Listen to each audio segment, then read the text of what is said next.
গরম ঘিতে কেউ বরফ দেয় নাকি? আমি দেখলাম আমার বন্ধু গরম ঘিয়ের মধ্যে বরফ দিচ্ছিল আর বরফ হাতে নিয়ে ঘুরাতে শুরু করলো। আমি বললাম, বন্ধু তুমি ঘিটাকে নষ্ট করছো কেন? ঘিয়ের মধ্যে বরফ দিলে তো পুরো ঘিটাই নষ্ট হয়ে যাবে। এমনিতে খাঁটি ঘি পাওয়া যায় না, তার উপরে অনেক দাম দিয়ে কিনতে হয়। বন্ধু বলল, নষ্ট করছি না, এই ঘি দিয়ে তোমাকে এমন একটা জিনিস তৈরি করে দেখাবো যা হয়তো তুমি কখনোই দেখোনি। আমি বললাম, কিন্তু ঘি নষ্ট করে তুমি কি এমন জিনিস তৈরি করবে? সে বলল, অনেক কাজের এবং উপকারী জিনিস তৈরি করে দেখাবো।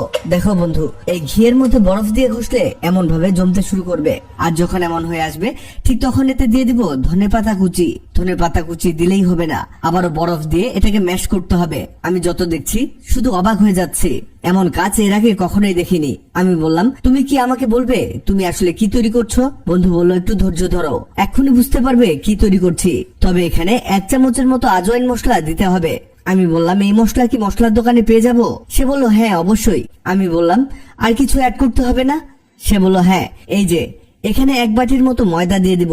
সে ময়দা দিয়েছে মানে খাবার কোনো কিছু তৈরি হচ্ছে। আমার বোঝার বাকি থাকলো না, বন্ধু নিশ্চয়ই ভালো কিছুই তৈরি করছে। বন্ধু বলল, দেখো এখানে কিন্তু এটাকে আটার খামিরের মতো বানাতে হবে, এখানে প্রয়োজনে আরো ময়দা অ্যাড করতে হবে। আমি তো কিছুটা হলেও বুঝতে পারছি সে আসলে দামি কিছুই তৈরি করছে। এরপরে সে আরো এতে ময়দা অ্যাড করলো। ময়দা অ্যাড করে আবারও খামিরের মতো বানানো শুরু করে দিল।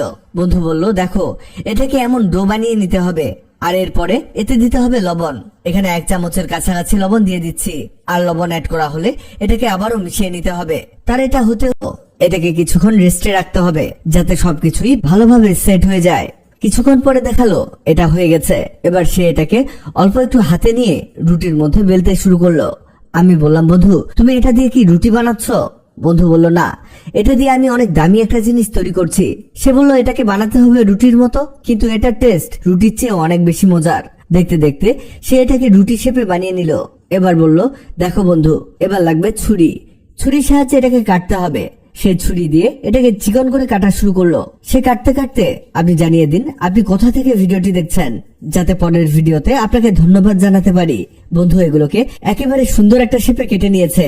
এবার এগুলোকে প্লেটে তুলতে তুলতে বলল, বন্ধু আমাদের কাজ কিন্তু একেবারে শেষ। লাস্ট স্টেপে আমাদের এগুলোকে ভাজতে হবে। এবার সে গরম তেলের মধ্যে এগুলোকে দেয়া শুরু করলো। বন্ধু বলল, দেখেছো কত সহজে কত মজার খাবার তৈরি করলাম? দেখো বন্ধু, এমন কড়া ভাজা দিলেই হবে। বন্ধু রেসিপি কমপ্লিট। এর ঘ্রাণ চারদিকে ছড়িয়ে পড়েছে। সে এগুলোকে তুলতে তুলতে বলল, এগুলো তুমি অনেকদিন খেতে পারবে। এগুলোকে শুধু এয়ারটাইট পট বা কন্টেনারে রেখে দিতে হবে।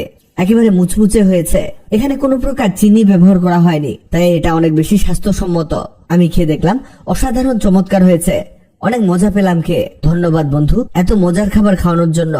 ভিডিওটি আপনার কাজে আসতে পারে, তাই দ্রুত খুঁজে পেতে টাইমলাইনে শেয়ার দিয়ে রাখুন।